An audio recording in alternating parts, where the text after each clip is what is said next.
Yes, good morning. Wow, nagre-reflect. Gusto ko lang mag-react kasi eto na naman tayo, nananahimik lang ako eh. Ano na naman to? Yung mga pinalalabas yun na naman na yung, akala ko ba ceasefire tayo, ceasefire. O ano na naman tong banat nyo, yung mga vloggers yun na naman, pinalalabas, sinungaling daw ako. Pwede bang panoorin niyo yung statement ko? 'Di ba ang sabi ko, nagbabluff ako, nagbabluff?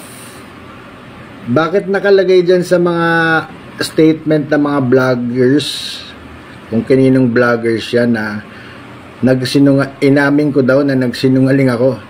Hindi ako nagsisinungaling. Nagbluff ako na para tumigil. Wala akong sinabi nagsisinungaling, ha? Okay? Wala akong sinabi you read between the lines. Hindi po ako nagsinungaling at nagsisinungaling. Yan. Just read between the lines. Kaya wag niyo pong sasabihin na na nagbluff ako at nagsinungaling. Magkaiba 'yon. Nagbluff ako, bluff para tumigil sila. Pero, wag niyo sasabihin na wag niyo sasabihin na nagsisinungaling ako. Wala namang sinabi nagsinungaling ako. Kaya, may pagkaiba yon. Parang pinalalabas yun na naman na peke yung mga sinabi ko eh. Tahimik na nga ako eh. Yan na naman kayo eh.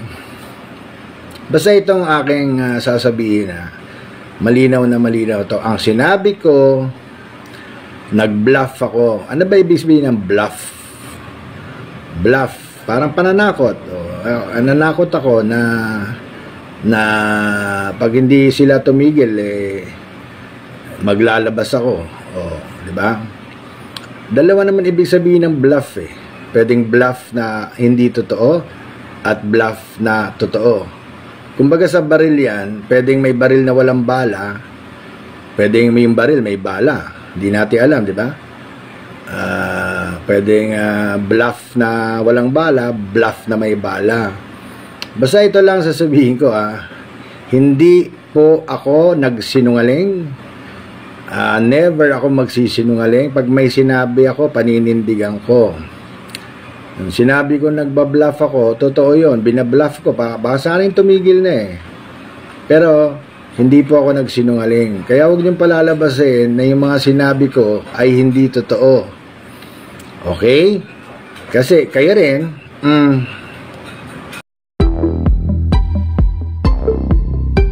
Eto na.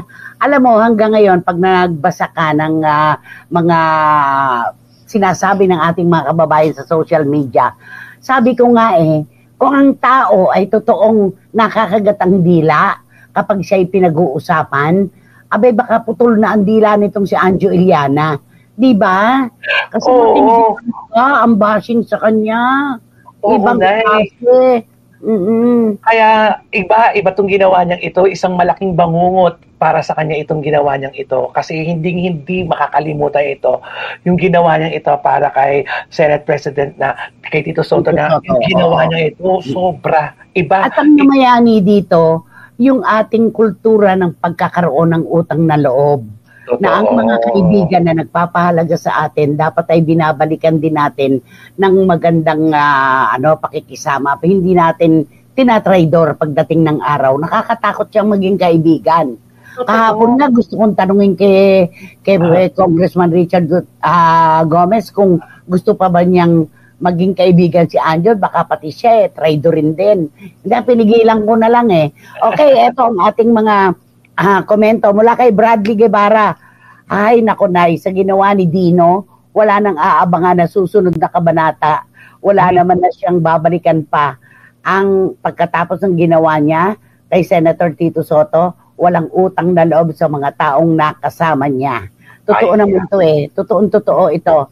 At ito pa, ang sabi naman ni Wating-Wating, kung ako po si SP Tito Soto, the appropriate legal measures must be applied para magising na itong Anjo na ito. He is completely daft, sabi niya. Ay, si Wating-Wating, galit na galit. Oo. Kasi nga naman, grabe. Look how far you've fallen, Anjo Iliana. Sabi pa niya. May mga tao ang galit na galit. Yun na lang makikita mo yung suporta nila kay Senate President na yung tao talaga ang gumaganti ngayon. Romel, hindi lang isang personalidad o ilang personalidad ang sinira niya dito. Yung mismong programa na inalagaan ng produksyon ng Itbulaga sa loob ng maglilimang dekada na, winasak niya yan. At nakinabang siya sa programang ito na tulungan ang kanyang kabuhayan showcase. Diba?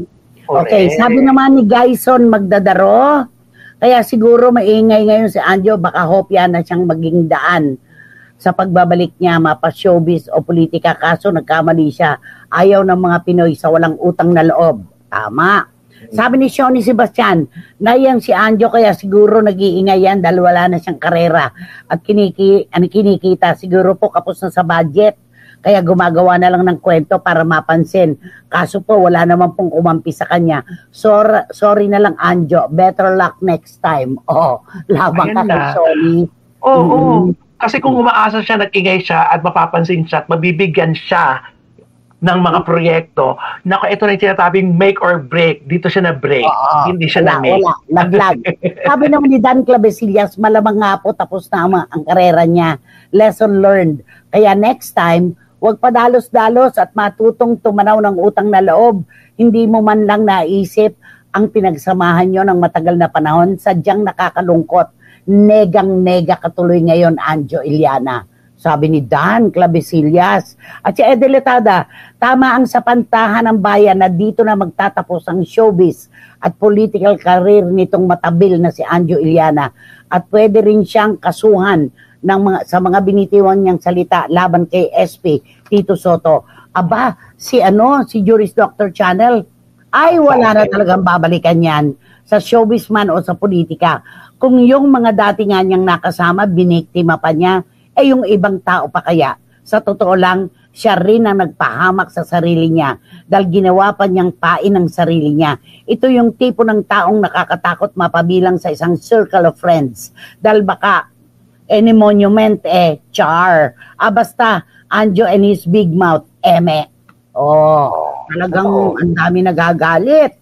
Tapos meron pa rito kay Marichu Permasyon Espiritu. Gaya ng sinabi ko na, ano na kaya nangyayari ngayon sa bayan ng Calamba kung nanalo siyang vice mayor namin? Diyos ko po, Nay, sa ipinikitang ugali ni Anjo ngayon, malamang nangangamote na ang lugar namin. Palibasa, wala nang kumukuha sa kanya ngayon kasi nga laos na siya. Kaya nakikisaw-saw na lang siya sa politika para mapansin. Ang kaso, naisip niya siguro na wala siyang panggasto sa abogado at baka magpapasko siya sa loob. Kaya biglang bawi. Diba? Alam mo, yun naman ang kumakalata na natakot siya sa maaaring mga kasong isang palaban sa kanya ni SP Tito Soto at ng Itbulaga. Doon siya natakot Diba? Nakakatakot talaga yung ganyan na kasi lalo na kung wala kang ng resibo ipapakita, alam naman natin sa husgado, di ba? Resibo naman ang pinag-uusapan dyan. At hindi, yung tiwala na lang yun, yung binuo mo na kagad yung ng mga tao, nakita mo, ikaw yung napuntirya tuloy ng mga tao na akala mo, yung sa kanya. Yung okay, sabi ni Tita Julie Paras, talagang walang ibang babagsakan si Anjo, kundi kangkungan. Wasak na ang showbiz career at sa politics din. Dapat magtanda na siya, sabi ni Tita Julie Paras. At sabi naman ni Tita Nene Olanday, palagay ko tapos na ang karir ni Anjo. Matapos ang ginawa niyang paninira kay Tito Sen. Wala na siyang kredibilidad. Mismong Itbulaga na pinanggalingan niya, siniraan niya. Walay ka na, Anjo, sabi ni Tita Nene. Walay Tita Nene, walay talaga. Walay ka na. Sabi ni Randy Balaguer, nayang si Anjo, matagal naman na talagang walang karir since nag-resign siya sa EB nung pandemic days. 2020 ito Nag-iingay na lang, pirming pinipilit na maging relevant. Nag-unbox ng topic na siya rin ang nagbalot ulit papansin. Okay. Sabi ni Paulo Obalde, nanay, dapat po noong pa natapos na ang showbiz career, wala namang kakwenta-kwenta. Ang mga pelikula niyang puro basura. Sa politika naman, wala na rin siyang naibigay na remarkable at magandang serbisyo. matulog na lang siya. Sabi ni Paul Obalde, pinatutulog na lang siya, Romel. Ay, naku wala tayong magagawa na hindi natin saklaw ang mga opinyon at komento ng mga ng mga nanonood.